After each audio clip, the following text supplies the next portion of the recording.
Hello everyone, सो भाई class 10 वाली बच्चों पढ़ी आज की वीडियो में आप लोगों के सामने लेके आ चुके हैं भाई class 10 biology chapter number 3 reproduction का वन शॉर्ट एक्सप्लेनेशन जनाब। तो भाई आज की वीडियो में आपका ये रिप्रोडक्शन चैप्टर को यहाँ पे एकदम सेट कर देंगे, साथ साथ में दिल में भी इसको बसा देंगे। वैसे ही हमारी बच्चा पढ़ी का फेवरेट चैप्टर है, तो चलिए चालू करते हैं इस वीडियो को। ये चला हमारा 40 डेज चैलेंज, आज अभी डे नंबर 19 फुल जोश के साथ में जो भी 40 डेज चैलेंज को फॉलो कर रहा है इन दी कमेंट सेक्शन लिखेगा। चलिए चालू करते हैं इस वीडियो को, let's roll the intro.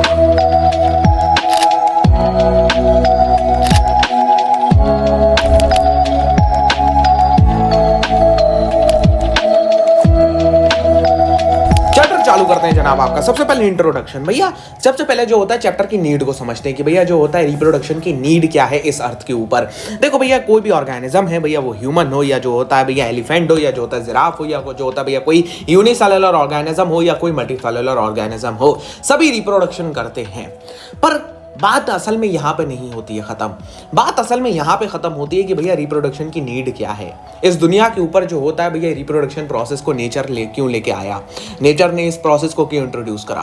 Reproduction process को सबसे पहले 3 कारणों की वजह से नेचर लेके आया। भैया वो क्या है कि अगर कोई भी ऑर्गेनिज्म रिप्रोड्यूस करता है मतलब वो अपनी फ्यूचर जनरेशन बना रहा है। अगर वो अपनी फ्यूचर जनरेशन बना रहा है तो मतलब इस दुनिया के ऊपर उसकी स्पीशीज जो होता है वो रिटेन करेगी। रिटेन मतलब भैया रुकेगी, वो स्पीशीज एक्सटेंट नहीं कर जाएगी। जैसे भैया बहुत सारी ऐसी स्पीशीज हैं जो इस दुनिया से एक्सटेंट कर चुकी हैं। क्यों? क्योंकि वहां पे जो होता है हो सकता है रिप्रोडक्शन अच्छी तरीके से ना हो पाया हो। तो रिप्रोडक्शन का सबसे पहले तो मेन कारण ये है कि कोई भी स्पीशीज जो होता है इस दुनिया पे रिटेन कर पाए, चाहे वो प्लांट हो, जाए एनिमल्स हो, जाए यूनिसेलुलर ऑर्गेनिज्म हो, जाए मल्टी सेलुलर ऑर्गेनिज्म हो, कोई भी हो, वो इस दुनिया के ऊपर जो होता है रिटेन कर पाए। और दूसरा कि भैया हाथी का बच्चा है तो हाथी की तरह ही तो दिखेगा। मतलब भैया जो होता है अपनी जो नेक्स्ट जनरेशन आ रही है उसमें अपने कैरेक्टर्स को भी ट्रांसमिट करना पड़े। मतलब भैया नेक्स्ट जनरेशन जो आ रही है, जो फ्यूचर जनरेशन है, वो ट्रांसमिशन हो पाए उसमें कैरेक्टर्स का। नंबर थ्री भैया जो हमारा मेन कारण है वो है कि भैया वेरिएशन आ पाए, मतलब चीजें इवॉल्व कर पाए, एवोल्यूशन हो पाए। फिलहाल हेरिडिटी के साथ में एवोल्यूशन तो सीबीएसई ने उड़ा दिया है, बहुत गलत करा सीबीएसई। तो एवोल्यूशन में आप पढ़ते कि भैया जो होता है जब रिप्रोडक्शन होता है तो भैया उससे वेरिएशंस आते हैं। वेरिएशंस आते हैं तो जो नई पीढ़ी आती है, नई स्पीशीज आती है, नई जो होता है ऑर्गेनिज्म बनता है, वो जो होता है भैया फ्यूचर एनवायरनमेंट में रहने के काबिल होता है। मतलब भैया फ्यूचर एनवायरनमेंट में जो भी जो होता है उसे प्रॉब्लम्स देखने को मिलेंगी, वो उसको सह पाएगा, उसको जो होता है उसी एनवायरनमेंट में रहने की आदत हो जाएगी। तो ये वेरिएशन आती है भैया, उससे इवोल्यूशन होता है ऑर्गेनिजम्स का। अब हम रिप्रोडक्शन तो पढ़ने जा रहे हैं, इसके 2 मोड हैं भैया। सबसे पहले एसेक्सुअल रिप्रोडक्शन, दूसरा भैया सेक्सुअल रिप्रोडक्शन। चलिए चालू करते हैं। दूसरा फिलहाल आपका फेवरेट है। चलिए सबसे पहले जो होता है पहले से ही चालू कर लेते हैं, कोई बात नहीं, बाद में पढ़ते हैं दोनों को आज खत्म करेंगे। एसेक्सुअल रिप्रोडक्शन सबसे पहले समझ में आ रहा है भैया, ए और सेक्सुअल, यानी कि भैया इसमें जो होता है एक ही ऑर्गेनिज्म इन्वॉल्व है, यानी भैया वन सिंगल सेक्स इन्वॉल्व है इसके अंदर, तो उसे हम लोग कहते हैं भैया एसेक्सुअल रिप्रोडक्शन। ठीक है भैया, एसेक्सुअल रिप्रोडक्शन। ये भैया जो होता है बहुत सारी यूनिसेलुलर ऑर्गेनिज्म जैसे भैया बैक्टीरिया, अमीबा, हाइड्रा, रोज, ओनियन, पोटैटो, बहुत सारे प्लांट्स के अंदर भी होता है ये।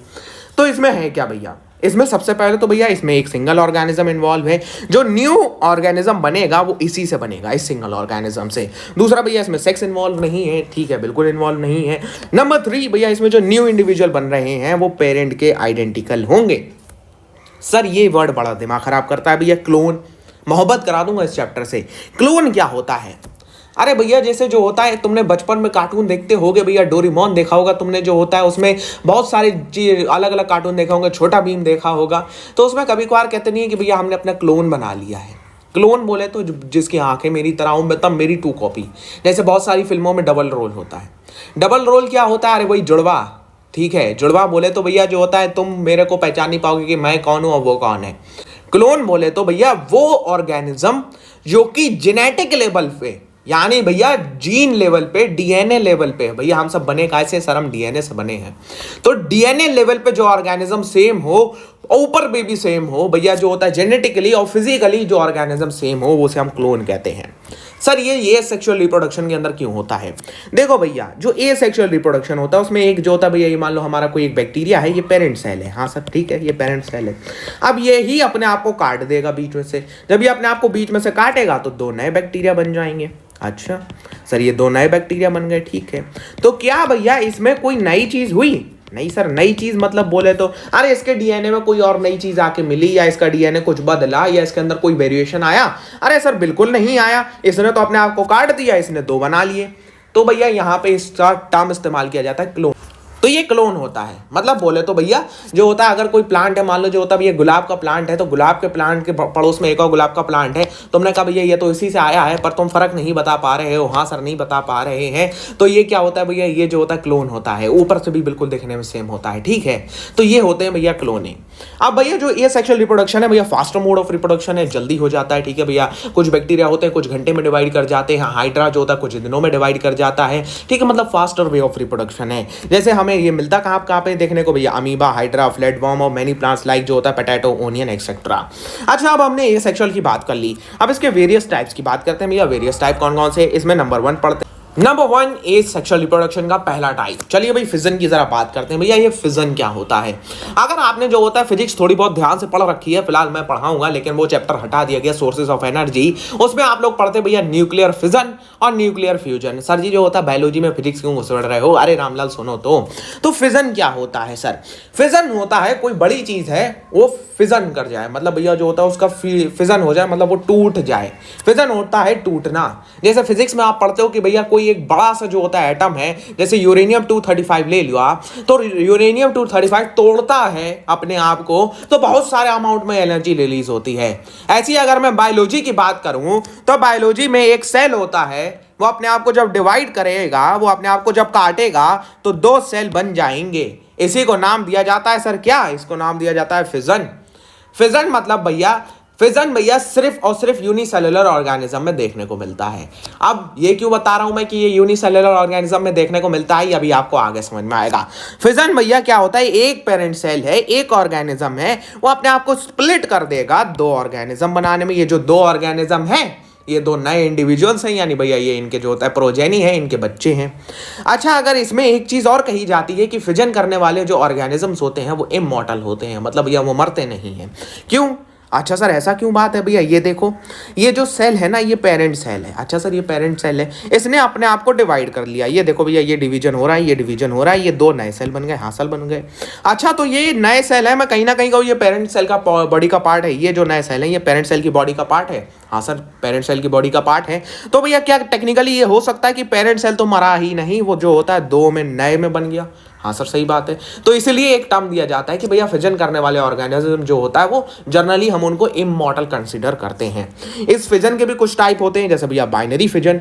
बाइनरी फिजन आप यहाँ पे देख पा रहे हैं कि भैया एक ऑर्गेनिज्म है उसने 2 ऑर्गेनिज्म बना लिए, ठीक है भैया 2 सेल में डिवाइड कर गया, एक सेल है वो 2 सेल में डिवाइड कर गया, ये होता है भैया बाइनरी फिजन, ठीक है, जिसमें 2 नए इंडिविजुअल्स बनते हैं। न्यूक्लियस इसमें एक ही बार डिवाइड करता है, देखिए जनाब न्यूक्लियस यहाँ पे एक ही बार डिवाइड कर रहा है। मैं इसमें 2 टर्म की बात कर लूँ, जब जैसे भैया ये न्यूक्लियस डिवाइड करता है ना, तो इस न्यूक्लियस डिवाइड करने को भैया कैरियोकाइनेसिस कहते हैं। कभी कभार अगर सीबीएसई में 1 नंबर के लिए पूछ लेता है तो आप बता सको ये कैरियोकाइनेसिस क्या होता है सर, न्यूक्लियस का जब डिवीजन होता है। जब साइटोप्लाज्म डिवाइड करता है तो उसे भैया साइटोकाइनेसिस कहते हैं, उसे भैया साइटोकाइनेसिस कहते हैं। तो ये देख लीजिए जनाब यहाँ पे जो होता है साइटोप्लाज्म डिवाइड कर रहा है 2 में, तो इसे यहाँ पे हम क्या कहेंगे भैया, यहाँ पे साइटोकाइनेसिस हो रही है। ये टर्म कुछ आपको जो होता है अगर 1 नंबर में क्वेश्चन आता है तो हो सकता है पूछ ले, इसलिए मैंने बता दिए, ठीक है। तो ये तो भैया हो गया बाइनरी फिजन। कहाँ देखने को मिलता है भैया, यूनिसेलुलर ऑर्गेनिज्म में देखने को मिलता है भैया। याद रखना यूनिसेलुलर ऑर्गेनिज्म ही इसको शो करता है, जैसे भैया अमीबा, पैरामोशियम, एल्यूना और बैक्टीरिया, कुछ ऐसे बैक्टीरिया होते हैं जो उसको शो करते हैं भैया, ठीक है। तो ये भैया आपका बाइनरी फिजन हो गया। अच्छा सर ये बाइनरी फिजन तो भैया नॉर्मल कंडीशन के अंदर होता है। अब मान लो भैया सूखा पड़ गया, अकाल आ गया भैया, जो होता है खाने को कुछ है नहीं, तो और जो ये सिंगल सेल है इसको जो होता है भैया बड़ा खतरा महसूस हुआ कि भैया अब तो मैं जाऊंगा मर, तो अब ये सिंगल सेल क्या करता है, ये जो होता है भैया मल्टीपल फिजन का सहारा लेता है। मल्टीपल फिजन में ये क्या करता है, सबसे पहले तो अपने आउटसाइड में एक लेयर को फॉर्म कर लेता है, जिसे क्या कहते हैं सर, जिसे सिस्ट कहते हैं। सिस्ट को ये अपने आउटसाइड में फॉर्म कर लेगा। ये सिस्ट क्या होती है, एक प्रोटेक्टिव कवरिंग होती है जो सेल को बचा के रखती है। सबसे पहले तो ये अपने आउटसाइड में जो होता है एक सिस्ट का फॉर्मेशन करेगा, हाँ सर कर लेगा। अब जब ये सिस्ट इसके बाहर बन गई तो ये क्या करेगा भैया, सर्वाइवल का चांस बढ़ाने के लिए कि अगर अकाल पड़ा है, अगर जो होता है सूखा पड़ा हुआ है, तो मैं सरवाइव कर जाऊं, मेरा सेल जो होता है आगे बढ़ जाए, मेरी जो प्रोजेनी है वो आगे जिंदा रह जाए, तो ये जो होता है भैया नंबर को बढ़ा देगा। भैया क्या है मतलब इसका जो एक न्यूक्लियस है ना, ये जो होता है मान लो 10-20 बार डिवाइड करेगा, तो मतलब मल्टीपल बार फ्यूजन कर रहा है, मल्टीपल बार डिवीजन हो रहा है, तो इसलिए इसका नाम दे देते हैं हम लोग क्या, मल्टीपल फिजन। मतलब भैया एक न्यूक्लियस है वो मल्टीपल बार डिवाइड कर रहा है, इसलिए नाम किसको क्या दे दिया भैया, इसको नाम दे दिया भैया मल्टीपल फिजन।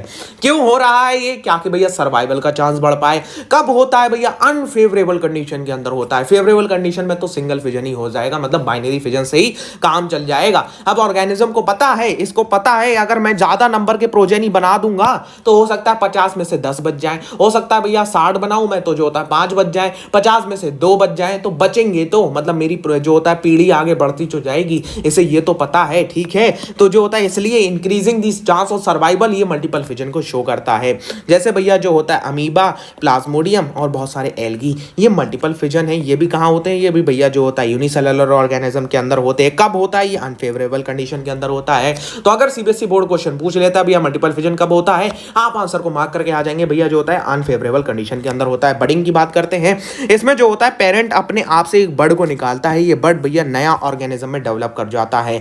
मतलब भैया जो इसमें नया ऑर्गेनिज्म बन रहा है, जब तक वो पूरी तरीके से मैच्योर नहीं हो जाएगा तब तक की जो होता है भैया न्यूट्रिशन पेरेंट उसको प्रोवाइड करता रहेगा। जैसे भैया जो होता है जब तक बच्चा पूरी तरीके से बड़ा नहीं हो जाता, जब तक उसके पेरेंट्स उसकी देखभाल करते हैं, तो ऐसे ही भैया यहाँ पे जब तक जो होता है ये आउटग्रोथ जो होता है मतलब नया प्रोजेनी जो होता है जब तक पूरी तरीके से मैच्योर नहीं हो जाएगी तब तक ये पेरेंट उसकी देखभाल करेगा, उसे न्यूट्रिशन भी सप्लाई करेगा, उसकी पूरी तरीके से देखभाल होगी। जब ये पूरी तरीके से जो होता है मैच्योर हो जाएगा तो यहाँ से ये टूट जाएगा, ये एक नया ऑर्गेनिज्म बन जाएगा। कहाँ देखने को मिल रहा है, अरे सर ये तो हाइड्रा दिख रहा है मेरे को, तो हाइड्रा के अंदर देखने को मिलता है। इसमें जो नया इंडिविजुअल बन रहा है वो as a outgrowth of parent है। पेरेंट की क्या है, आउट ग्रोथ है।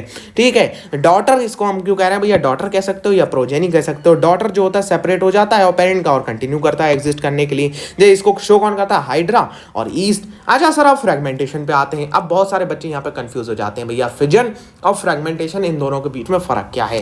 फ्रेगमेंटेशन, अच्छा सर फ्रेगमेंटेशन की बात हो रही है। फ्रेगमेंटेशन में भी भैया एक जो होता है पेरेंट है वो डिवाइड कर रहा है, वो मतलब फ्रेगमेंट्स बना ले रहा है, अपने आप को तोड़ ले रहा है 1 2 3 में। ये जो फ्रेगमेंट है ये पूरे के पूरे ऑर्गेनिजम्स को बना ले रहे हैं। अच्छा सर ये भी तो फिजन की तरह दिख रहा है। अरे भैया सुनो तो, ये जो जब फ्रेगमेंटेशन हो रहा है क्या मैं देख पा रहा हूं यहाँ पे जो होता है मल्टी सेलुलर ऑर्गेनिज्म एग्जिस्ट कर रहा है। हाँ सर यहाँ पे जो होता है बहुत सारे सेल हैं, यहाँ पे 1 2 3 4 सेल देखने को मिल रहे हैं। तो आपको अब पता चला सर जी जो होता है फिजन किस में होता है, फिजन किस में होता है सर, फिजन तो जो होता है सिंगल सेल ऑर्गेनिज्म में होता है, लेकिन भैया फ्रेगमेंटेशन, फ्रेगमेंटेशन किस में होता है सर, मल्टी सेलुलर ऑर्गेनिज्म 2 4 8 12 16 कितने ही सेल वाले ऑर्गेनिज्म में हो सकता है।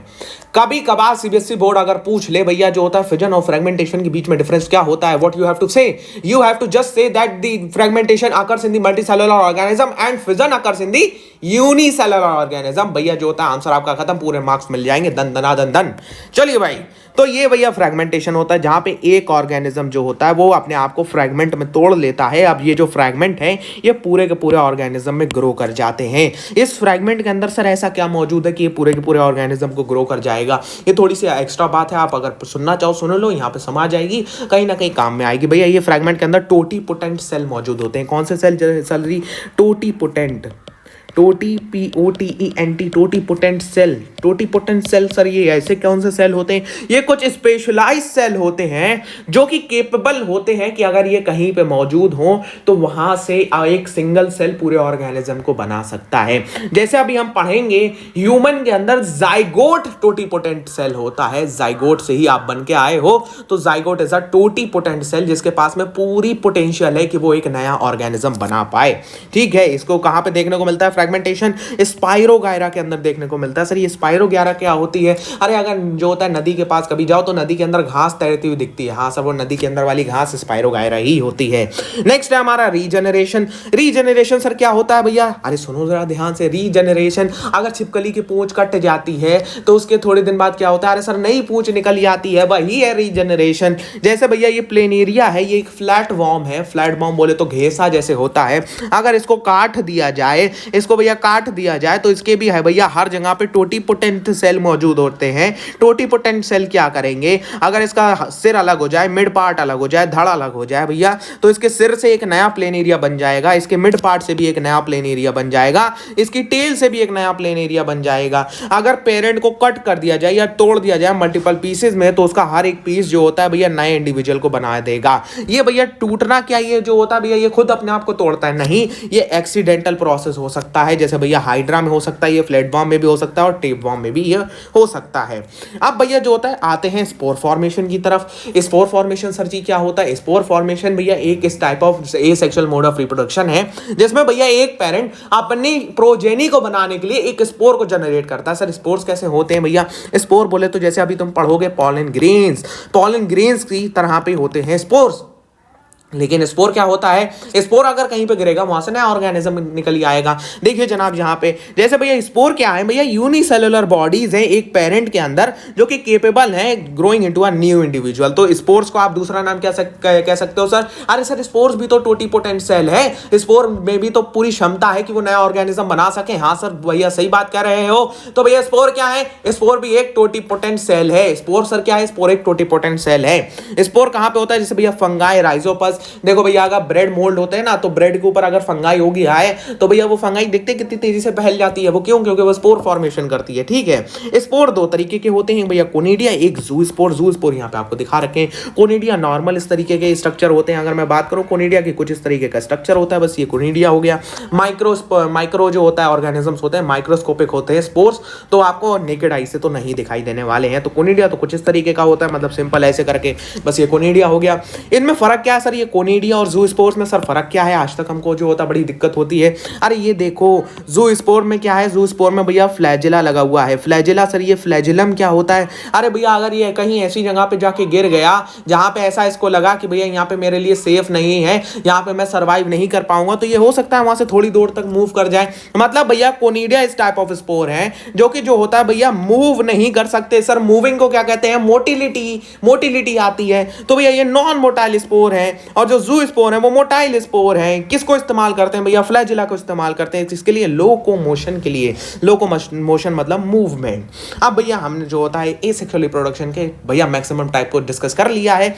Next move to the vegetative propagation. Vegetative propagation क्या होता है जनाब? वेजिटेटिव प्रोपोगेशन होता है कि भैया जो होता है इसमें प्लांट के किसी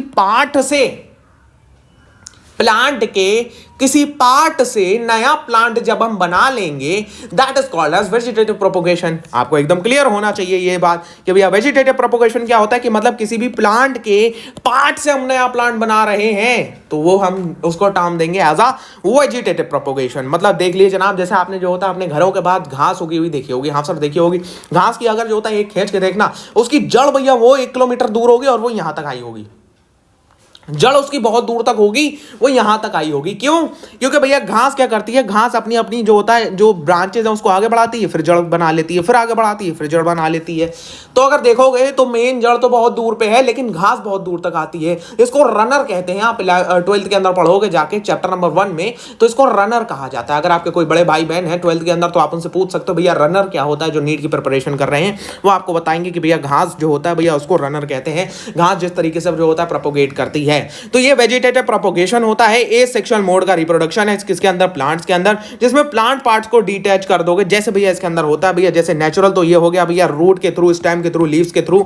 आर्टिफिशियल क्या है? अरे सर आर्टिफिशियल तो भैया वो है हमें को आज जो होता है आम मिलते हैं भैया, जैसे जो होता है चौसा होता है, दशहरी होता है, मुंबईया होता है, बहुत सारी अलग अलग आम की वैरायटी आती है। आपके यहाँ कौन कौन से आम की वैरायटी आती है? हिंदी कमेंट सेक्शन बताइएगा, तो जरूर बताइएगा प्लीज। चलिए हमारे यहाँ तो बहुत सारे आम की वैरायटी आती है। तो ये साइंटिस्टों ने देखा भैया 2 तरीके के आम है मेरे पास में।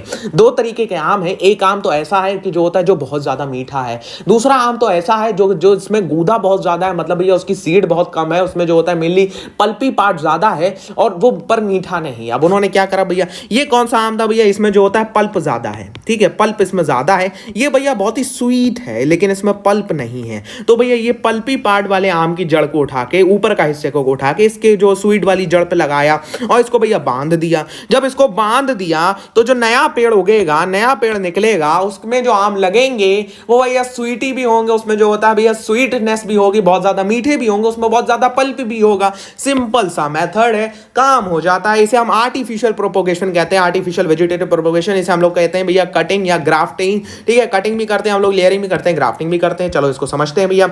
नेचुरल वेजिटेटिव प्रोपोगेशन की सबसे पहले बात करते हैं जनाब। नेचुरल वेजिटेटिव प्रोपोगेशन में जैसे भैया सबसे पहले कैसे होता है, रूट्स के थ्रू होता है। जैसे भैया स्वीट पोटैटो हो गया, जिसमें क्या होता है भैया रूट्स होती हैं स्वीट पोटैटो की। शकरकंदी इसको कहते हैं भैया। तो शकरकंदी को अगर तुम कहीं पे लगा दोगे जाके, वहां पे नया प्लांट होगी आएगा, तो ये रूट्स के थ्रू जो होता है भैया नेचुरल वेजिटेटिव प्रोपोगेशन हो सकता है। और जैसे भैया जो होता है डहेलिया प्लांट है, तो डहेलिया में जो होता है क्या होता है, वो इसका भी प्रोपोगेशन रूट्स के थ्रू होता है। ठीक है, इसमें रूट्स में क्या होते हैं सर, अरे सर रूट्स में जो होता है ये बर्ड्स होते हैं मौजूद। ये बर्ड्स क्या करते हैं, ये बर्ड्स जो होता है एक नया प्लांट को निकाल जाते हैं। अगर आपने देखा होगा घर में अगर शकरकंदी रखी रहती है बहुत दिनों तक, तो उसमें नया प्लांट निकलने लगता है। मम्मी से पूछना है कि यार तुमसे तो ज्यादा बायोलॉजी मम्मी को आती है रामलाल।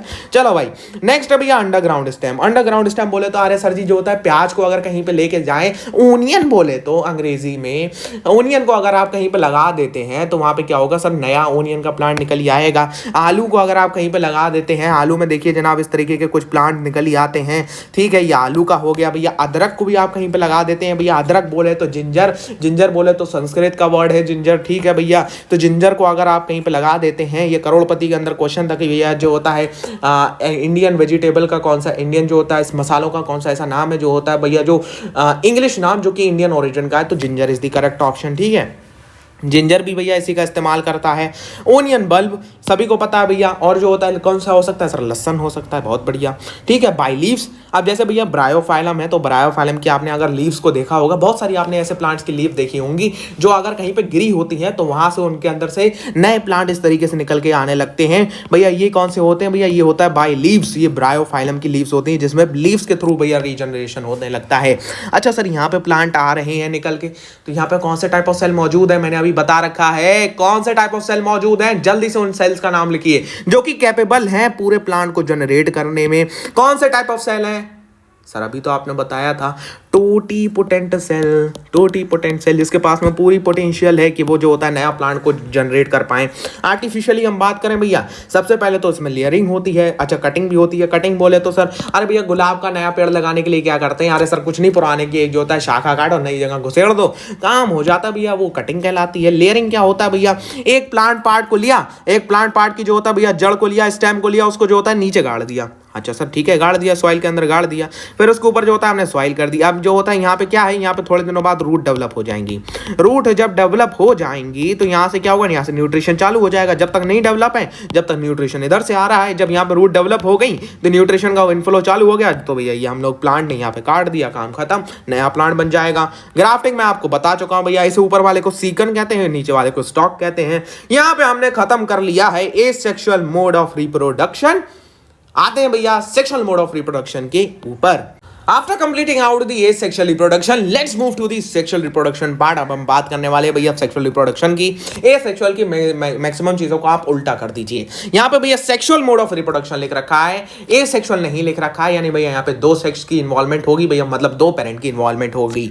मतलब ऐसा मोड ऑफ रिप्रोडक्शन जिसमें जो नए इंडिविजुअल्स बनते हैं वो दो पेरेंट से बनते हैं भैया, दो पेरेंट की इन्वॉल्वमेंट होती है तो नया इंडिविजुअल बनता है। इसमें भैया सेक्सुअल जो होता है एक्टिविटी इन्वॉल्व होती है, यानी भैया इसमें सेक्स इन्वॉल्व होता है। इसका मतलब क्या है, इसका मतलब है भैया फ्यूजन होता है किसका, मेल और फीमेल गैमीट्स का, जिसकी वजह से नया ऑर्गेनिज्म आता है। ठीक है, नए इंडिविजुअल जो आते हैं भैया वो क्लोन नहीं होते हैं, मतलब जो होता है उनके जेनेटिक्स सेम नहीं होते हैं, उनकी फिजिकल अपीयरेंस सेम नहीं होती है। क्यों?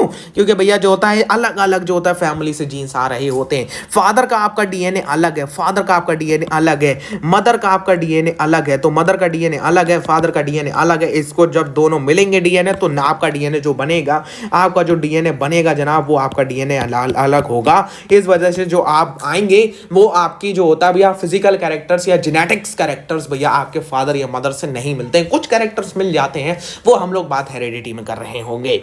इसमें भैया वेरिएशंस आती हैं। स्लोअर मोड ऑफ रिप्रोडक्शन है, हमने जो होता है ए सेक्शुअल मोड ऑफ रिप्रोडक्शन में सीखा था कि भैया ए सेक्शुअल मोड ऑफ रिप्रोडक्शन हो सकता है कुछ मिनट्स के अंदर हो जाए, 90 मिनट के अंदर कुछ बैक्टीरिया डिवाइड करते हैं, कुछ हो सकता है भैया 1 घंटे के अंदर हो जाए, कुछ हो सकता है भैया 2 दिन के अंदर हो जाए, कुछ हो सकता है भैया 4 दिन के अंदर हो जाए। लेकिन भैया जो होता है sexual mode of reproduction slower mode of reproduction है, कुछ मंथ्स की बात होती है, या जो होता है ओवरऑल 1 ईयर की भी बात हो सकती है भैया रिप्रोड्यूस करने के लिए, कुछ मंथ से लेके कुछ ईयर तक। जैसे भैया जो होता है एलिफेंट ओवर 13 मंथ्स होता है इफ आई एम करेक्ट, ठीक है। ह्यूमंस का गेस्टेशन पीरियड 9 मंथ का होता है। इसकी एडवांटेजेस क्या हैं सेक्शुअल मोड ऑफ रिप्रोडक्शन की, ए सेक्शुअल मोड ऑफ रिप्रोडक्शन के ऊपर एडवांटेजेस क्या है? बहुत आसान काम है यार। एडवांटेजेस यही है कि भैया जो होता है सबसे पहले उसमें क्या था, उसमें भैया जो होता है वेरिएशंस नहीं आ रही थी, इसमें वेरिएशन आएंगी, ठीक है भैया। और जो इसमें वेरिएशंस आएंगी उसकी वजह से जो होगा क्या होगा, एवोल्यूशन होगा, एवोल्यूशनरी इफेक्ट्स जो होंगे उसकी वजह से सर्वाइवल ऑफ द स्पीशीज भैया एंश्योर हो जाएगा। ईच इंडिविजुअल जो होता है भैया उसकी यूनिकनेस होगी, उसकी आइडेंटिटी होगी। मेरी शक्ल अलग है, आपकी शक्ल अलग है, अगर जो होता है कोई और देख रहा है उसकी शक्ल और अलग होगी, मतलब अलग अलग ऑर्गेनिजम्स की अलग अलग शक्ल होती है अगर भैया वो सेक्शुअल मोड ऑफ रिप्रोडक्शन से आए हैं, ठीक है। चलिए, enables organism to survive under unfavourable condition. Sir जी हमने पढ़ लिया क्या ये? हाँ हमने पढ़ लिया। क्या है भैया? ये एवोल्यूशन है। अच्छा भैया, एक सेक्सुअल मोड ऑफ रिप्रोडक्शन के अंदर तो हमने ऐसा कुछ नहीं पढ़ा था, लेकिन सेक्सुअल के अंदर हमें पढ़ना है। सेक्सुअल रिप्रोडक्शन के अंदर भैया क्या हो रहा होता है, मेल और फीमेल गैमीट्स का फ्यूजन हो रहा होता है, उसके डीएनए का फ्यूजन हो रहा होता है। तो सर ये गैमीट्स क्या होते हैं? अरे गैमीट्स की बात कर लेते हैं भैया। गैमीट्स भैया सेक्स सेल्स होते हैं जो कि भैया फ्यूजन कर रहे होते हैं, जो कि भैया जो होता है कैरेक्टर्स को कैरी कर रहे होते हैं, जिसके अंदर डीएनए मटेरियल होता है, जिसके अंदर जेनेटिक मटेरियल होता है, जो कि सारी इंफॉर्मेशन को लेके आता है। यही जब दो फीमेल और मेल से आके लिंक करते हैं तो भैया नया ऑर्गेनिज्म इन्वॉल्व होता है। जैसे भैया जो होता है देख सकते हैं हमारे रामलाल की शक्ल कैसी हो रही है, तो ये भैया मेल गैमीट है, फीमेल गैमीट है। जब फ्यूजन होगा तभी जो होता है नया ऑर्गेनिज्म राइज होगा, ठीक है। समझ जाइए, जब मेल गैमीट का फीमेल गैमीट का फ्यूजन होगा तो नया जो होता है ऑर्गेनिज्म राइज होगा तभी, ठीक है। इसकी बात आपको ध्यान रखनी है, ठीक है। तो ये गैमीट्स होते हैं। गैमीट्स स्पेशल सेल्स होते हैं बॉडी के, जो आपकी जो होता है जेनेटिक्स को कैरी करते हैं आगे। जेनेटिक्स मतलब भैया सेक्सुअल कैरेक्टर्स को, या जो होता है आपके जितने भी कैरेक्टर्स हैं, जितना भी डीएनए मटेरियल है, आंखों का कलर है, सारी इंफॉर्मेशन को मतलब कैरी करते हैं। गैमीट्स बनते कैसे हैं? ये भैया मियोसिस से बनते हैं। अब यहाँ पे बहुत सारे बच्चे जो होता है टपक जाते हैं भैया हमको जो होता है ना, हमको माइटोसिस और मियोसिस में फर्क नहीं पता चलता है। चलो समझाते हैं फर्क। आओ तुमको आज मियोसिस और माइटोसिस में फर्क बताते हैं बढ़िया तरीके से। देखो भैया जो होता है 2 टाइप ऑफ डिवीजन होती है हमारी ह्यूमन बॉडी के अंदर। एक होती है भैया माइटोसिस, ठीक है, देख रहे हो कहाँ पहुंचा दिया, यहाँ पे पहुंचा दिया आपको। चलिए तो यहाँ पे बात करते हैं। सबसे पहले हम लोग बात करने वाले हैं भैया माइटोसिस क्या होती है। दूसरे हम लोग बात करने वाले हैं भैया मियोसिस क्या होती है। सुनिए जरा ध्यान से। माइटोसिस होती है भैया हमारे नॉर्मल सेल्स के अंदर होती है, नॉर्मल सेल्स के अंदर होती है। और जब माइटोसिस होती है तो भैया क्या होता है, क्रोमोसोम नंबर कम नहीं होता है। एक सेल 2 में डिवाइड करेगा। एक सेल जब 2 में डिवाइड करेगा तो हमारे ह्यूमंस के अंदर 46 क्रोमोसोम्स होते हैं एक सेल के अंदर, तो 46 क्रोमोसोम है। अगर ये भैया क्या हो रहा है, ये अगर डिवाइड कर रहा है तो ये भी डिवाइड करने से जब 2 सेल बनेंगे तो दोनों सेल में भैया 46 नंबर ऑफ क्रोमोसोम मौजूद होंगे। लेकिन अगर मैं बात करूं भैया मियोसिस की अगर मैं दूसरी बात करूं तो मियोसिस का क्या नाम होता है भैया? मियोसिस का अगर हम दूसरा नाम देना चाहें, इसको नाम देते हैं भैया रिडक्शनल डिवीजन। Reductional division. यहां पे जब एक सेल है उसमें 46 नंबर ऑफ क्रोमोसोम्स है, जब वो 2 में डिवाइड करेगा तो इन दोनों में क्या 46 नंबर ऑफ क्रोमोसोम्स होंगे? नहीं सर, यहां पे क्रोमोसोम नंबर आधा हो जाता है। यहां पे 23 क्रोमोसोम जो नए सेल बनेंगे, 23 नंबर ऑफ क्रोमोसोम्स होंगे। तो मियोसिस क्या होता है भैया? Reductional division. सर जी मियोसिस कहां होता है? हमने माइटोसिस तो पढ़ लिया भैया हमारे नॉर्मल सेल्स के अंदर होता है, तो मियोसिस भैया आपकी गैमीट्स के अंदर होता है। गैमीट्स के अंदर होता है, स्पेशल टाइप ऑफ रिप्रोडक्शन होता है भैया। होता क्या है ना, एक क्रोमोसोम कुछ आपका ऐसा दिखता है, तो भैया जब माइटोसिस होती है तो ये ऐसा ही 2 बन जाते हैं। मतलब भैया 2 ऐसे बन गए, ठीक है, ये भैया 2 ऐसे बन गए, ठीक है। इन 2 को मतलब भैया यहाँ पे जो होता है अगर 46 है तो 2 नए सेल में भी 46 और 46 होंगे। लेकिन जब जो होता है क्या होता है, जब भैया जो होता है मियोसिस हो रही होती है, जब मियोसिस हो रही होती है तो ये जो क्रोमोसोम है ना, ये वाला क्रोमोसोम है ना, ये भैया डिवाइड कर जाता है बीच से। ये हैप्लॉइड कंडीशन को जनरेट करता है। ये भैया डिप्लॉइड कंडीशन होती है। ये बहुत बच्चा इसमें जो होता है परेशान हो जाता है, लेकिन तुम पढ़ाई में जाते हो, तुम्हारा ये फायदा है भैया। ये जो होता है ये अलग अलग हो जाता है। इसको हम लोग क्या कहते हैं? इसको हम लोग भैया सिस्टर क्रोमेटिन कहते हैं। सिस्टर क्रोमेटिन कहते हैं। ये भैया जो होता है पूरा क्रोमेटिड है। क्रोमेटिड है। इन दोनों अलग अलग को बहने बहने कहते हैं भैया, सिस्टर क्रोमेटिन कहते हैं। ये कौन सी कंडीशन को अराइज करता है? ये हैप्लॉइड कंडीशन को अराइज करता है। कौन सी कंडीशन को अराइज करता है सर? ये हैप्लॉइड कंडीशन को अराइज करता है। मतलब भैया एक दो थे जुड़े हुए अलग हो गए, जब दो थे जुड़े हुए अलग हो गए तो भैया हैप्लॉइड हो गए। ये डिप्लॉइड है, ये हैप्लॉइड है। बच्चा कंफ्यूज हो जाता है इसमें, अपने स्कूल वालों से पूछ के देख लेना भैया, उनके भी प्राण निकल जाएंगे इसको बताने के लिए, तुम्हारी नहीं समझ में आने वाला। तो भैया ये है गैमीट्स जो कि बन रहे होते हैं भैया एक स्पेशल टाइप ऑफ रिप्रोडक्शन से, special type of cell division से, जिसको हम लोग कहते हैं भैया मियोसिस। मियोसिस, ठीक है, बहुत अच्छी तरीके से आपको पता होना चाहिए, ठीक है। तो मियोसिस में जो गैमीट्स फॉर्म होते हैं, कुछ ऑर्गेनिज्म में भैया मेल और फीमेल गैमीट्स आइडेंटिकल होते हैं, एक जैसे होते हैं, जैसे भैया स्पाइरोगायरा हो गया। कुछ ऑर्गेनिज्म में मेल और फीमेल गैमीट डिफरेंट होते हैं, जैसे भैया ह्यूमन बींग्स हो गया। तो अब तो भैया ह्यूमन बींग्स की हम बात करेंगे, लेकिन उससे पहले भैया प्लांट भी हैं कुछ जो हमारे सेक्सुअल मोड ऑफ रिप्रोडक्शन को शो करते हैं, उनकी तो बात कर लेते हैं पहले। चलिए जरा प्लांट्स की तो बात कर लेते हैं भैया। प्लांट्स के अंदर जो सेक्सुअल मोड ऑफ रिप्रोडक्शन होता है वो कैसे करके होता है। इसमें भैया देखो, जो प्लांट का जो होता है रिप्रोडक्टिव ऑर्गन होता है उसको हम कहते हैं भैया फ्लावर। हाँ, फ्लावर जो होता है खाली दिखाने के लिए नहीं होता, उसका काम भी होता है, ठीक है भैया। कुछ चीज़ें दिखाने की ज़्यादा भैया उसका काम भी उतना ही होता है, ठीक है। तो फ्लावर का जो होता है भैया क्या चक्कर होता है, कुछ फ्लावर होते हैं भैया। देखो सबसे पहले तो ये चीज़ क्लियर करो, जो ये चीज़ होती है ना, ये इसे हम लोग एंथर कहते हैं। देख लीजिए जनाब, ये जो है भैया फ्लावर के अंदर कुछ ऐसा सा दिखे, इसे एंथर कहते हैं। कुछ कंडीशन तुम्हारी जो होता है, अगर जाना पहचाना लग रहा है ठीक बात है, अगर नहीं लग रहा है समझने वाले समझ जाएंगे भैया, ये अगर जाना पहचाना लग रहा है तो ये एंथर है, ठीक है। और भैया ये एंथर है। अब जो होता है भैया, ये जो पार्ट होता है जिसको हम लोग जो होता है भैया कार्पेल कहते हैं, या जो होता है भैया कुछ लोग इसको जो होता है स्टिग्मा भी कहते हैं, कार्पेल भी कहते हैं, और जो होता है बहुत सारे नाम से उसको बुलाते हैं। लेकिन भैया ये कार्पेल है, ये आपका फीमेल रिप्रोडक्टिव स्ट्रक्चर है। तो अगर प्लांट के फ्लावर के अंदर आपको ये दोनों दिख जाए तो भैया उसके अंदर दोनों रिप्रोडक्टिव स्ट्रक्चर्स मौजूद हैं। क्या भैया एक फ्लावर के अंदर दोनों होते हैं? हाँ होते हैं, ठीक है। तो भैया इसके अंदर अगर स्टिग्मा भी है, मतलब भैया कार्पेल भी है और एंथर भी है, तो भैया इसमें क्या होगा, इसमें भैया ये जो फ्लावर है, ये भैया इसमें दो सेक्स इन्वॉल्व हैं, दोनों सेक्स मौजूद हैं। तो इसे हम लोग क्या कहेंगे, इसे हम लोग बाइसेक्सुअल कहेंगे, ठीक है। बाइसेक्सुअल फ्लावर कहेंगे, बाइसेक्सुअल फ्लावर कहेंगे। अगर इसमें खाली या एक मौजूद है या ये मौजूद है, यूनिसेक्सुअल मौजूद है, तो भैया इसमें या तो फीमेल मौजूद है या मेल रिप्रोडक्टिव पार्ट मौजूद है, तो उसे हम भैया क्या कहेंगे, यूनिसेक्सुअल फ्लावर कहेंगे। प्लांट का सबसे पहले रिप्रोडक्टिव ऑर्गन क्या होता है सर? फ्लावर होता है। फ्लावर के दो तरीके होते हैं भैया, दो टाइप होते हैं, एक होता है भैया यूनिसेक्सुअल, एक होता है बायसेक्सुअल। यूनिसेक्सुअल कौन सा होता है भैया? जिसमें जो होता है एक ही पार्ट प्रेजेंट हो, यानी जो होता है मेल पार्ट हो सकता है या फीमेल पार्ट हो सकता है।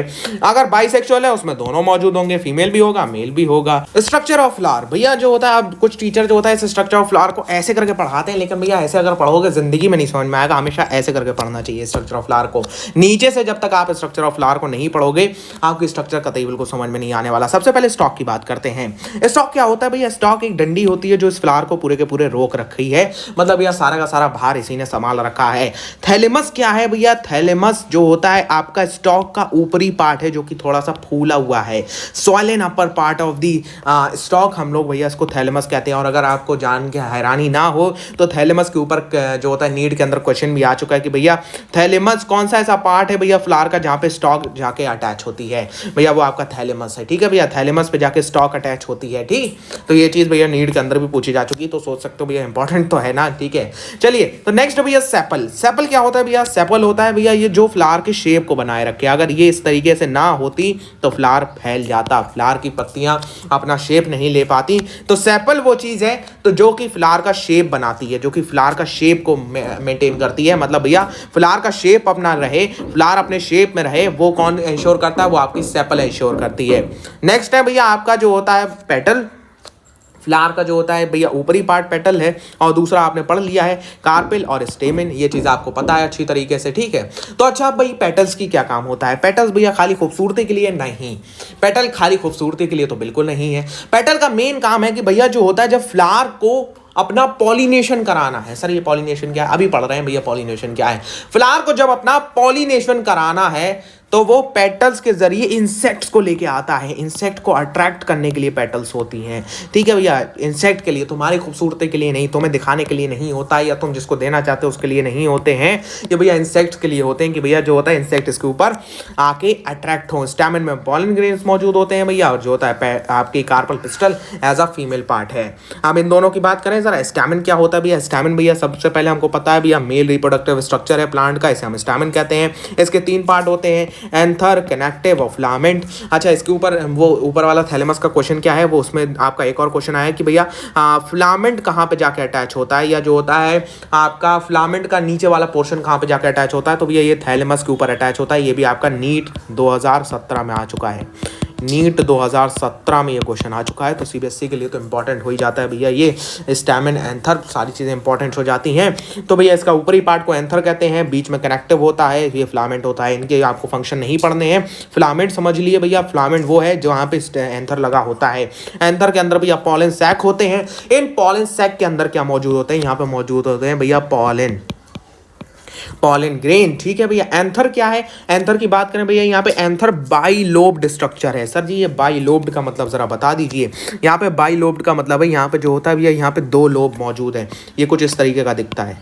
ठीक है, यहाँ पे ये बाइलोब है, एक लोब, ये दूसरा लोब। तो ये एंथर क्या है भैया, ये एंथर बाइलोब्ड स्ट्रक्चर है। ये क्या कैसा स्ट्रक्चर है, ये बाइलोब्ड स्ट्रक्चर है। ईच लोब के अंदर 2 पॉलन सैक होते हैं। इसको इसलिए कहा जाता है बाइलोब्ड टेट्रास्पोरेंजिएट। ये जो होता है छोटे छोटे, ये जो दिख रहा है ना, ऊपर से देखोगे कुछ इस तरीके का दिखेगा। इसे जो होता है भैया हम लोग क्या कहते हैं, इसे हम माइक्रोस्पोरेंजिया कहते हैं। माइक्रोस्पोरेंजिया होते हैं। तो भैया यहाँ पे 4 हैं, तो 4 हैं तो टेट्रास्पोरेंजिएट, तो इसलिए एंथर को कहा जाता है बाइलोब्ड टेट्रास्पोरेंजिएट स्ट्रक्चर है भैया, जो कि जो होता है टिप ऑफ द फिलामेंट पर मौजूद होता है। इसमें 4 पॉलन सैक होते हैं एंथर के अंदर। कनेक्टिव क्या है भैया, वह अटैच करता है एंथर को बैक ऑफ द स्ट्रक्चर से। ठीक है, फीमेल पार्ट की बात करते हैं। फीमेल पार्ट में कुछ स्ट्रक्चर से जो आपको पढ़ना है। सबसे पहले तो इधर से आते हैं, ये ओव्यूल क्या है सर जी, चलो ओवरी से ही स्टार्ट कर लेते हैं। ओवरी क्या है भैया, ओवरी भैया बेसल एनक्लोज पार्ट है किसका, कार्पल का। कार्पल का ये एनक्लोज पार्ट है जो कि नीचे का बेस का पार्ट है। ठीक है, यहाँ पे ओवेरियन कैविटी है जिसके अंदर भैया ओव्यूल मौजूद है, ओव्यूल्स मौजूद है। ठीक है, ओव्यूल्स किससे अटैच होते हैं, ओव्यूल्स भैया कुशन लाइक स्ट्रक्चर से अटैच होते हैं, जिसे हम भैया प्लेसेंटा कहते हैं। ठीक है, ये स्टाइल क्या है, ये स्टाइल भैया ट्यूब लाइक स्ट्रक्चर है जो कि अटैच करता है भैया ओवरी और स्टिग्मा को। स्टिग्मा और ओवरी को ये अटैच करता है। पॉलन ट्यूब यहाँ से बनती है, पॉलन ट्यूब यहाँ से बनती है। ठीक है, ये चीज आपको याद रखनी है भैया। स्टाइल क्या है, पॉलन ट्यूब को ले जाने वाला एक मीडियम है, स्टिग्मा और ओवरी को अटैच करता है। स्टिग्मा की बात करते हैं भैया, ऊपर होता है स्टिकी होता है ये, जहां पे पॉलन ग्रेन्स आके चिपकते हैं। पॉलन ग्रेन्स यहां पे आके चिपक जाते हैं, ये आपका स्टिग्मा होता है। ठीक है, पॉलन ग्रेन्स यहां पे जाके अटैच होते हैं। तो अब तक हम जो होता है भैया प्लांट के सेक्सुअल स्ट्रक्चर्स के बारे में जान रहे थे। अब हमें जो जानना है वो है भैया कि प्लांट के अंदर जो सेक्सुअल रिप्रोडक्शन हो रहा है ना, उसके क्या क्या स्टेप्स हैं, स्टेप्स उसके अंदर कौन कौन से इन्वॉल्व है। उसके अंदर सबसे पहले है पॉलिनेशन, फिर है फर्टिलाइजेशन, फिर है सीड फॉर्मेशन, फिर है भैया जर्मिनेशन। ये सबको पढ़ते हैं अच्छी तरीके से। सबसे पहले भैया पॉलिनेशन, जो पॉलन ग्रेन प्लांट के अंदर बन रहे हैं, जो पॉलन ग्रेन भैया एंथर के अंदर मैन्युफैक्चर हो रहे हैं, उनको ट्रांसफर भी तो कराना है। सर जी कहां से कहां, अरे भैया जो होता है एंथर से निकाल के भैया यहां तक ट्रांसफर भी तो कराना है। एक फ्लावर के अंदर ये मौजूद है, मान लो एक फ्लावर के अंदर ये मौजूद है, तो यहां से पॉलन ग्रेन निकल के भैया इसके ऊपर आना भी तो चाहिए, तभी तो भैया पॉलिनेशन होगा। पॉलिनेशन बोले तो भैया जो होता है फ्यूजन, 2 गैमीट्स का फ्यूजन तो होना चाहिए, तभी तो कुछ काम होना है। तो भैया पॉलन ग्रेन्स का ट्रांसफर एंथर से लेके स्टिग्मा तक, इसे हम भैया क्या कहते हैं, पॉलिनेशन कहते हैं। सर ये कैसे हो सकता है, अरे भैया जो होता है भैया पॉलिनेटिंग एजेंट्स इसको कराते हैं। भैया पॉलिनेटिंग एजेंट्स कौन से होते हैं, वो एजेंट जो कि पॉलिनेशन को करा रहे होते हैं, जैसे कि विंड हो गया, वाटर हो गया, इंसेक्ट हो गया, बर्ड्स हो गया, बहुत सारी चीजें हैं जो कि भैया पॉलिनेशन को करा रही होती हैं। ये जो पॉलिनेशन है ये 2 तरीके का होता है। सबसे पहले सेल्फ पॉलिनेशन, दूसरा है क्रॉस पॉलिनेशन। सर ये कौन से होते हैं भैया, self pollination, cross pollination. Self pollination वो होता है जिसमें भैया सेम फ्लावर है, एक ही फ्लावर है, उसी के एंथर से निकल के भैया पॉलन ग्रेन उसी के स्टिग्मा पे जाके जब चिपक जाए, इसे हम क्या कहते हैं, इसे हम सेल्फ पॉलिनेशन कहते हैं, या इसे हम दूसरा नाम देते हैं जो कि आप क्लास 12th में पढ़ेंगे, जिसे हम ऑटोगेमी कहते हैं। ऑटोगेमी यानी कि भैया एक ही फ्लावर है, उसी के भैया एंथर से पॉलन ग्रेन निकला और भैया जो होता है उसी के स्टिग्मा पे जाके चिपक गया, उसे हम भैया सेल्फ पॉलिनेशन कहते हैं। 2 है भैया क्रॉस पॉलिनेशन। सर ये क्रॉस पॉलिनेशन क्या होता है, अरे भैया अभी हमने सेल्फ पॉलिनेशन पढ़ा। मतलब क्रॉस पॉलिनेशन क्या होता है कि एक प्लांट के एक फ्लावर से एंथर से भैया पॉलन ग्रेन निकला, दूसरे प्लांट के फ्लावर के स्टिग्मा पे जाकर चिपक गया। ठीक है, एक प्लांट के फ्लावर से भैया पॉलन ग्रेन निकला, दूसरे प्लांट के फ्लावर के स्टिग्मा पे जाके चिपक गया, उसे हम क्रॉस पॉलिनेशन कहते हैं। या इसे 12th के अंदर आप जो होता है वो जीनोगेमी के नाम से पढ़ेंगे, इसको भैया जीनोगेमी के नाम से पढ़ेंगे। ठीक है, बहुत अच्छी तरीके से। फर्टिलाइजेशन की बात करते हैं भैया, जब पॉलन ग्रेन जाके चिपकता है फिर जो होता है क्या होता है, फिर भैया पॉलन ग्रेन पॉलन ट्यूब को बनाना चालू करता है, पॉलन ट्यूब जाती है जाती है जाती है जाती है और ओवरी से जाके मिल जाती है। मतलब भैया यहाँ पे मेल जर्म सेल और फीमेल जर्म सेल का क्या होता है भैया, फ्यूजन हो जाता है। तो जब फ्यूजन हो जाता है तो इसे हम क्या कहते हैं भैया, फर्टिलाइजेशन। फर्टिलाइजेशन के बाद में होता है सीड फॉर्मेशन। यहां से सीबीएसई भैया फेवरेट पार्ट है, यहां से तो क्वेश्चन तो आप एक्सपेक्ट कर सकते हो सीबीएसई का, बहुत इंपॉर्टेंट पार्ट है ये। देखिए जनाब यहाँ पे क्या होता है, सीड फॉर्मेशन में क्या होता है। सीड फॉर्मेशन में आपसे क्वेश्चन क्या पूछेगा भैया, जाइगोट किस में डेवलप करता है सीड फर्टिलाइजेशन के बाद में, ओवरी किस में डेवलप करती है, ओव्यूल किस में डेवलप करता है। 3 मार्क्स का क्वेश्चन भैया यहाँ से पक्का हो जाता है। ध्यान से सुनिए, जाइगोट डेवलप करता है भैया एम्ब्रियो को बनाने के लिए, ओवरी भैया डेवलप करती है थिक कोट एक अपने ऊपर और सीड बनाती है। ध्यान से, ओवरी किसमें, ओव्यूल किसमें कन्वर्ट होता है, सीड में। ओवरी भैया राइपन कर जाती है और फ्रूट बना देती है। फिर से, जाइगोट एम्ब्रियो बनाता है, ओव्यूल सीड बनाता है, ओवरी फ्रूट बनाती है। 3 मार्क्स का क्वेश्चन भैया एक कॉन्सेप्ट से आता है आपका। जर्मिनेशन क्या है, जो सीड बनी उसे आप कहीं पे डाल दीजिए, प्लांट जो होता है वो आएगा। ठीक है, अब बात करने वाले हैं भैया sexual reproduction in human beings के बारे में। ह्यूमन बींग्स के अंदर जो सेक्सुअल मोड ऑफ रिप्रोडक्शन है वो ओनली मोड ऑफ रिप्रोडक्शन मौजूद है। अब ये होता कब है भैया, ह्यूमन जो होता है सेक्सुअली एक्टिव कब होता है, मतलब सेक्सुअली एक्टिव एज कब आती है। मतलब भैया हमारी जो होता है, अगर पॉपुलेशन को हम लोग डिवाइड करें तो 3 कैटेगरी में डिवाइड कर सकते हैं भैया, pre reproductive population, reproductive population और पोस्ट रिप्रोडक्टिव पॉपुलेशन। ठीक है, तो ये 3 पॉपुलेशन, तो मतलब भैया प्री रिप्रोडक्टिव पॉपुलेशन जो कि रिप्रोडक्टिवली एक्टिव नहीं है, रिप्रोडक्टिव पॉपुलेशन जो कि जो होता है रिप्रोडक्टिवली एक्टिव है, और पोस्ट रिप्रोडक्टिव पॉपुलेशन यानी कि जो होता है रिप्रोडक्टिवली एक्टिव थी लेकिन अब नहीं है। तो ये 3 भैया जो होता है भैया प्री रिप्रोडक्टिव से भैया कोई भी ह्यूमन बीइंग रिप्रोडक्टिव में कब आता है, इस लाइन को क्या कहते हैं, इस लाइन को नाम दिया जाता है भैया प्यूबर्टी। प्यूबर्टी एज के अंदर जब कोई भी जो होता है ह्यूमन बीइंग आ जाता है, जब वो फीमेल हो जब मेल हो, तो वो जो होता है रिप्रोडक्टिवली एक्टिव हो जाता है। अब जब प्यूबर्टी होती है तो इसके अंदर कुछ चेंजेस देखने को मिलते हैं भैया ह्यूमन बॉडी के अंदर, वो चेंजेस की बात करते हैं। जैसे सबसे पहले तो भैया मेल 13 to 14 ईयर्स में प्यूबर्टी को अटेन कर लेता है, ह्यूमन फीमेल 11 से 13 ईयर्स के अंदर भैया प्यूबर्टी को अटेन कर लेती है। इसको आपको ध्यान रखना है, इसे आप यहाँ पे सेट कर लीजिए। अब बात करते हैं भैया चेंजेस जो हमको देखने को मिलते हैं प्यूबर्टी के। चेंजेस की बात करते हैं जो हमको प्यूबर्टी के दौरान देखने को मिलते हैं। सबसे पहले मेल के अंदर सबसे पहला चेंज है भैया आर्मपिट्स के अंदर और जेनिटल एरिया में भैया थिक हेयर ग्रोथ देखने को मिलती है, भैया बियर्ड आ जाती है। ठीक है, फेशियल हेयर आ जाते हैं। वॉइस में चेंज देखने को मिलता है, वॉइस डीपर हो जाती है। ठीक है भैया, पीनिस एनलार्जमेंट होता है आपका, ओकेजनल होता है, कभी कभार हो सकता है भैया कुछ मेल्स के अंदर हो कुछ मेल्स के अंदर ना हो, लेकिन ये ओकेजनल है। और facial hair growth, change in voice, hair growth भैया पूरी बॉडी के ऊपर, ये भैया आपकी जो होता है सारे मेल्स के अंदर देखने को मिलती है।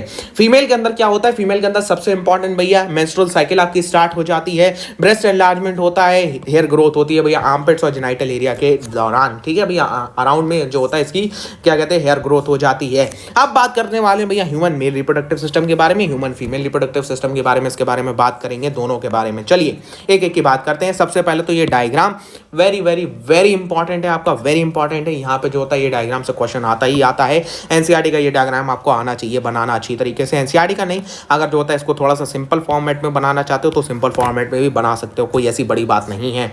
चलिए सबसे पहले तो भैया टेस्टिस की बात करते हैं। हम लोग इधर से चलेंगे टेस्टिस, फिर हम एपिडिडाइमिस, फिर हम बात करेंगे भैया टेस्टिस की बात करेंगे, फिर हम स्क्रॉटम की बात करेंगे, फिर हम एपिडिडाइमिस की बात करेंगे, वास डिफरेंस की, यूरेटर की बात करेंगे भैया, सेमिनिकल वेसिकल की बात करेंगे, फिर भैया जो होता है हम लोग प्रोस्टेट ग्लैंड की बात करेंगे, फिर पीनस की बात करेंगे। चलिए बात करते हैं यूरेथ्रा की भी हम लोग बात करेंगे। टेस्टिस क्या होती हैं? टेस्टिस सबसे पहले पेयर के अंदर होती हैं, यानी भैया 2 मौजूद होती हैं। इनका मेन काम क्या होता है भैया, ये स्पर्म्स को प्रोड्यूस करती हैं, मेल गैमीट्स को ये प्रोड्यूस करती हैं टेस्टिस। ठीक है, स्पर्म्स का प्रोडक्शन भैया टेस्टिस के अंदर होता है। स्पर्म का प्रोडक्शन भैया जब से जो होता है मेल पैदा होता है तब से हो रहा होता है टेस्टिस के अंदर, लेकिन भैया प्यूबर्टी एज पे स्पर्म का प्रोडक्शन बढ़ जाता है, बहुत ज़्यादा बढ़ जाता है।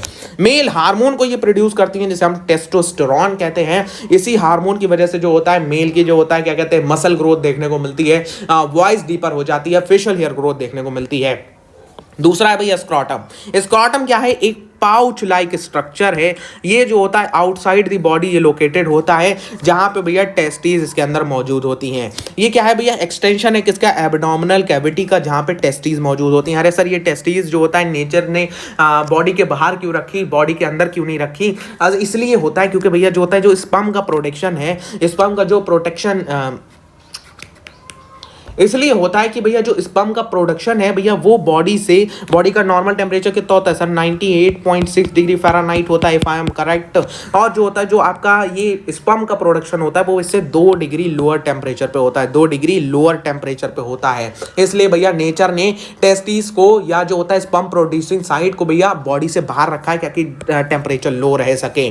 ठीक है, स्क्रॉटम क्या है, यहाँ पे टेस्टिस मौजूद होती है, इसको प्रोटेक्ट भी करता है और टेम्परेचर को मेंटेन करके लगता है भैया lower than the body temperature. अब भैया टेस्टिस से जो निकलते हैं, यहाँ पे हमको एपिडिडाइमिस देखने को मिलता है। एपिडिडाइमिस, चलो भैया बाकी सारी थ्योरी छोड़ो, यहाँ से तो मैं सारी चीजें समझा देता हूँ। एपिडिडाइमिस क्या है भैया, एपिडिडाइमिस यहाँ पे जो होता है एक कॉम्प्लेक्स ट्यूब लाइक स्ट्रक्चर देखने को मिल रहा है आपको, ये वाला स्ट्रक्चर। यहाँ पे भैया स्पर्म जो होता है आते हैं टेस्टिस से प्रोड्यूस होने के बाद में, ये भैया मैच्योरेशन कराता है, किसका, स्पर्म का मैच्योरेशन कराता है एपिडिडाइमिस। एपिडिडाइमिस भैया स्पर्म्स को स्टोर करता है और जो होता है उसका मैच्योरेशन कराता है और पैसेज में काम में करता है।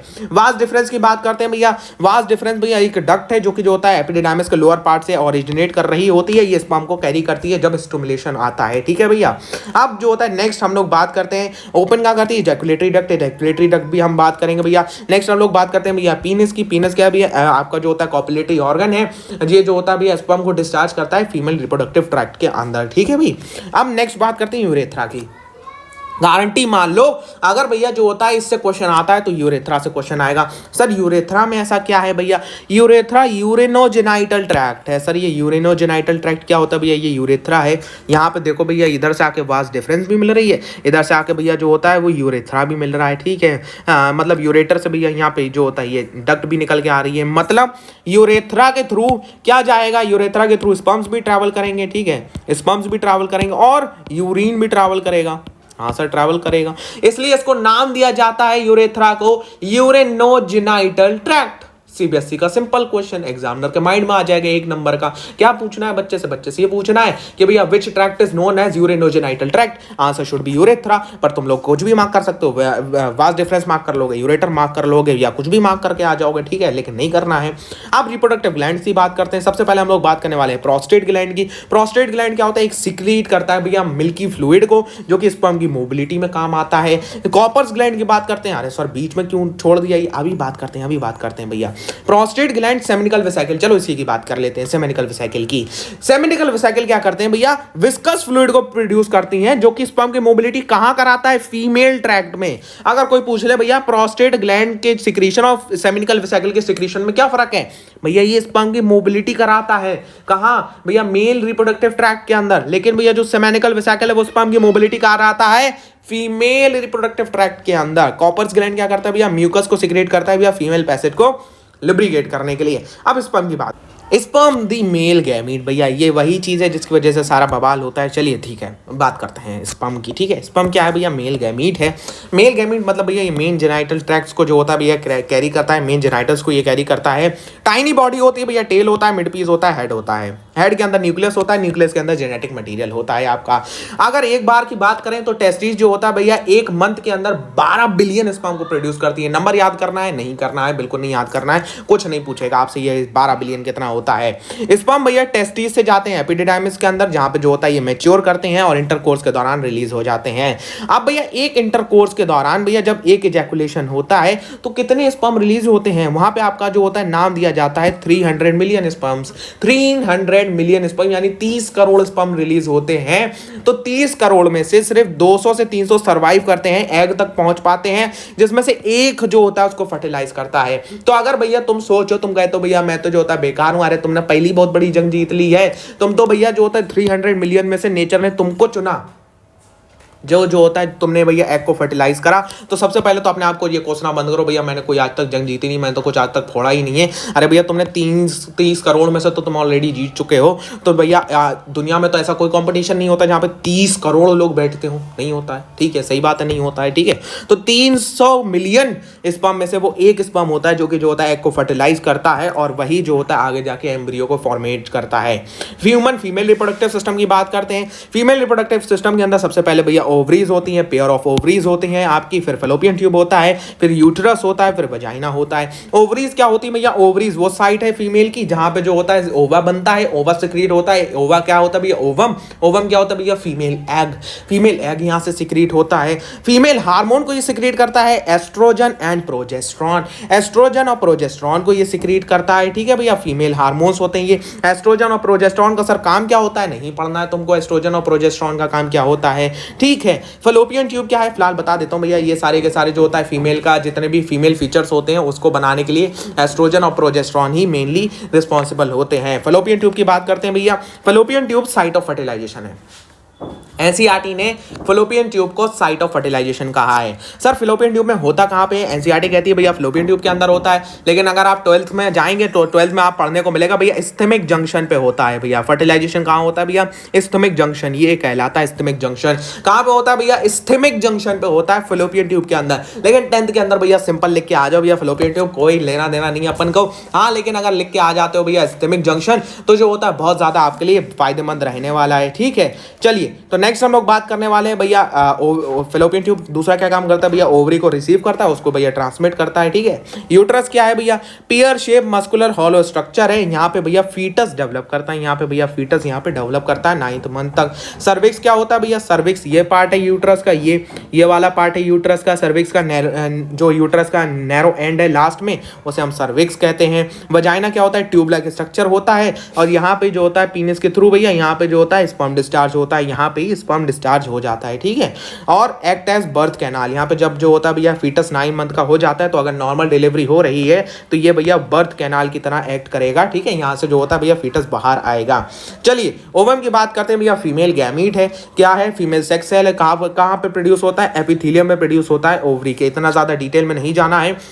एक बात सुनिए जरा ध्यान से, ओवम जो होता है ओवम का प्रोडक्शन नहीं होता है, ओवम का मैच्योरेशन होता है। जब फीमेल बॉर्न होती है तो उसके अंदर ऑलरेडी 2 से 3 लाख इमेच्योर एग्स मौजूद होते हैं। कितने एग्स? 2 से 3 लाख इमेच्योर एग्स मौजूद होते हैं। जब 2 से 3 लाख इमेच्योर एग्स मौजूद हैं फिर यही मैच्योर करते रहते हैं, इसलिए भैया फीमेल एक टाइम के बाद में जो होता है वो रिप्रोडक्टिवली इनएक्टिव हो जाती है, मतलब वो फिर जो होता है उसके थ्रू रिप्रोडक्शन नहीं हो सकता है। तो भैया क्यों? क्योंकि ये एग की अमाउंट खत्म हो जाती है। जब ये एग खत्म हो गए तो फिर जो होता है प्रोडक्शन के कोई चांस होता ही नहीं है, कोई ऐसी प्रोसेस नहीं है जो कि जो होता है ओवम को बना सके, ओवम का प्रोडक्शन कर सके, ठीक है। आफ्टर अटेनिंग प्यूबर्टी ये इमेच्योर एग जो होता है भैया मैच्योर करने लगते हैं under the influence of hormones. कौन से हार्मोन भैया? प्रोजेस्टेरॉन। 12th की बात है, अभी नहीं पढ़ना है। इसमें से 1 मैच्योर ओवम रिलीज करता है ओवरी से भैया एवरी 28 डेज, जिसे हम ओव्यूलेशन कहते हैं। अब ओव्यूलेशन जब होता है इसी को हम भैया मेंस्ट्रुअल साइकिल कहते हैं। भैया मेंस्ट्रुअल साइकिल क्या होती है? ओव्यूलेशन होता है। जब ओव्यूलेशन होता है तो जो ये यूट्रस है ये अपने आप को प्रिपेयर करता है, ये अपने आप को प्रिपेयर करता है किस लिए? कि भैया फर्टिलाइजेशन अगर हो गया तो मैं जो होता है भाई यहाँ पे फीटस का डेवलपमेंट करूंगा, यहाँ पे जो होता है फीटस डेवलप होगा। अब यहाँ पे से ओवा आया, अगर भैया यहाँ से फर्टिलाइजेशन हो गया तो सही है, यहाँ पे जो होता है डेवलपमेंट चालू हो जाएगा फीटस का। लेकिन यहाँ से ओवा आया और भैया यहाँ पे फर्टिलाइजेशन नहीं हुआ, स्पर्म यहाँ पे नहीं मौजूद है, तो ये ओवा भैया मर जाता है 24 घंटे के अंदर। इसी से यहाँ पे स्टार्ट होती है आपकी मेंस्ट्रुअल साइकिल, ठीक है। जब ओव्यूलेशन अकर होता है यूट्रस अपने आप को प्रिपेयर करता है फीटस को रिसीव करने के लिए। एंडोमेट्रियम, सर ये एंडोमेट्रियम क्या है? ये वाली लाइनिंग, यूट्रस की इनर जो लाइनिंग है भैया ये स्किन की, इसे एंडोमेट्रियम कहते हैं, ठीक है। एंडोमेट्रियम कहते हैं भैया। एंडोमेट्रियम अपने आप को थिक करती है, एंडोमेट्रियम थिक करती है, लेकिन अगर फर्टिलाइजेशन नहीं हो तो एंडोमेट्रियम ब्रेक डाउन करती है, जिसकी वजह से ब्लीडिंग होती है थ्रू वेजाइना। इसी ब्लीडिंग के प्रोसेस को मेंस्ट्रुएशन कहते हैं। 2 से 6 दिन तक होती है भैया। फर्स्ट मेंस्ट्रुअल साइकिल जब फीमेल को होती है उसे उसे हम 12 साल की एज पे होती है उसे हम मेनार्क कहते हैं कि भैया जो होता है मेंस्ट्रुअल साइकिल स्टार्ट हो गई है। जब मेंस्ट्रुअल साइकिल लास्ट होती है भैया, आखिरी मेंस्ट्रुअल साइकिल होती है, उसे हम मेनोपॉज कहते हैं भैया। जैसे आप वीडियो को पॉज कर देते हैं ऐसे भैया मेंस्ट्रुअल साइकिल को पॉज कर दिया गया, 45 टू 55 ईयर्स के बीच में हो जाती है, इसे हम मेनोपॉज कहते हैं। यहाँ के बाद में जो होता है क्या होता है भैया, यहाँ के बाद में मेंस्ट्रुअल साइकिल नहीं होती है, स्टॉप हो जाती है, फीमेल की रिप्रोडक्टिव एज खत्म हो जाती है। ह्यूमन बींग्स के अंदर फर्टिलाइजेशन के प्रोसेस को बात करते हैं कि भैया फर्टिलाइजेशन का ओवरऑल प्रोसेस क्या है। देखिए जनाब, फर्टिलाइजेशन होता कहाँ है, फलोपियन ट्यूब के अंदर होता है। यहाँ पे क्या होता है, यहाँ पे जो ओवा आता है भैया, ये ओवम है, ये ओवम जो होता है 24 आवर्स तक भैया लाइव रहता है। उसी के बीच में अगर स्पर्म आ गया तो फर्टिलाइजेशन हो सकता है, अगर नहीं आया तो ओवम मर जाता है। यहाँ पे जो होता है ओवम की भी डेथ हो जाती है। चलिए जरा ध्यान से बात करते हैं, स्पर्म कहाँ से एंटर करता है। चलो यहाँ से समझा देता हूँ फर्टिलाइजेशन का प्रोसेस। यहाँ से स्पर्म ने एंट्री मारी, यहाँ से स्पर्म ने एंट्री मारी, एंट्री मारने के बाद में जो होता है भैया वो ऑल द वे यहाँ पे स्विम करता है। अब तुम्हारा पैदा होना भैया एक कोइंसिडेंस भी है, बहुत बड़ा कोइंसिडेंस है। मान लो ओवा इधर से रिलीज हुआ है, अब यहाँ से भैया 300 मिलियन स्पर्म का डिस्चार्ज हुआ, उसमें से भैया यहाँ तक आते आते मान लो 200 से 300 बचे, 200 से 300 बचे, ठीक है, 200 से 300 बचे। अब वो कुछ इसमें से इधर चले जाएंगे, इधर तो कुछ है ही नहीं मामला, ठीक है, इधर जब मामला ही नहीं है तो ये मर जाएंगे यहाँ पे जाके। तो तुमने इधर का रास्ता चुना, मतलब पहले तुमने सही रास्ता चुना, फिर यहाँ पे जाके भैया तुम ही वो थे अकेले जो बच रहे थे, सबसे फिटेस्ट तुम थे, तो इसलिए जो होता है तुमने जो होता है यहाँ पे जाके ओवम को फर्टिलाइज करा, फिर तुम एक एम्ब्रियो के फॉर्म में हुए, फिर तुम बच्चे के तौर पे पैदा हुए, फिर तुम बड़े हुए। तो ये सारी प्रोसेस है, मतलब तुमने पहली बहुत बड़ी जंग जीत रखी है, ठीक है। तो यहाँ पे जाके फर्टिलाइजेशन होता है ओवम के फैलोपियन ट्यूब के अंदर इस्थमिक जंक्शन के ऊपर, ये सारी चीजें आपको पता है। One sperm can enter the egg, fusion होता है भैया, इसे हम फर्टिलाइजेशन कहते हैं। फर्टिलाइजेशन के बाद में अब बच्चे यहाँ पे कंफ्यूज होते हैं, चलो जरा इस चीज को और क्लियर करते हैं। फर्टिलाइजेशन हुआ, इसके बाद में इस प्रोसेस के बाद में क्या बनता है, इस प्रोसेस के बाद में बनता है जाइगोट। जाइगोट बनता है। ये जाइगोट कब तक कहलाएगा, जब तक ये डिवाइड ना करे। जैसे ही इसने डिवाइड करा और जो होता है ये मल्टी सेलुलर हुआ, कई सेल बने, इसे हम कह देते हैं भैया एम्ब्रियो। क्लियर होना चाहिए ये चीज में कंफ्यूजन नहीं होना चाहिए। जाइगोट अंडरगो करता है रिपीटेटिव डिवीजन को और ये इम्प्लांट हो जाता है यूट्रस में जाके, इसे हम क्या कहते हैं, एम्ब्रियो कहते हैं। यूट्रस अपने आप को प्रिपेयर करता है एम्ब्रियो को रिसीव करने के लिए, और एम्ब्रियो जो होता है भैया 4 से 5 दिन के अंदर जो होता है यूट्रस के अंदर जाके धस जाता है।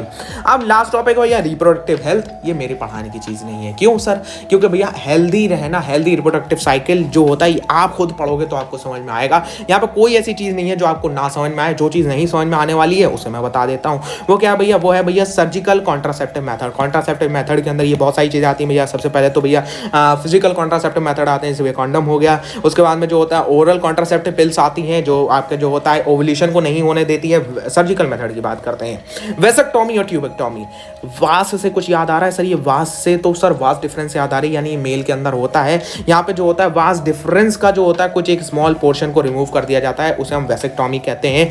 ट्यूबेक्टोमी क्या है, ट्यूबेक्टोमी है भैया स्मॉल पोर्शन ऑफ ट्यूब। कौन सा ट्यूब, फिलोपियन ट्यूब को काट के अलग कर दिया जाए भैया, मतलब ओव्यूलेशन नहीं होगा अब, तो इसे हम वेसेक्टोमी कहते हैं। समझ जाओ भैया, ठीक है। चलिए एसटीडी की बात करते हैं भैया। एसटीडी आपको अच्छी तरीके से पता है, प्रिवेंशन आप कर सकते हैं अच्छी तरीके से, ठीक है। ये चीज आपको सारी चीजें आती हैं। तो जनाब ये है आपका overall chapter. Signing out the chapter जनाब, हमने कंप्लीट कर लिया है चैप्टर को अच्छी तरीके से। हमारा जो होता है डे नंबर 19 खत्म होता है यहाँ पे। उम्मीद करते हैं आपको चैप्टर समझ में आया होगा। हिंदी कमेंट सेक्शन जरूर बताइएगा भाई चैप्टर मैंने क्लियर करा नहीं करा। और यहाँ जो आपको नोट्स हैं चैप्टर के, हिंदी डिस्क्रिप्शन बॉक्स मिल रहे हैं, जाके चेकआउट कर लीजिए। लेक्चर नोट्स हैं आपके, ठीक है। उसमें आपकी कुछ चीज़ें आपको खुद मार्क करनी पड़ेंगी जो मैंने लेक्चर के अंदर एक्स्ट्रा बता रखी हैं। ये सारी चीज़ें आप मार्क कर सकते हैं। तो चलिए मिलते हैं आपसे नेक्स्ट वीडियो के ऊपर, तब तक goodbye, have a nice day. और ऐसे ही पढ़ते रहिए, ऐसे ही फोड़ते रहिए।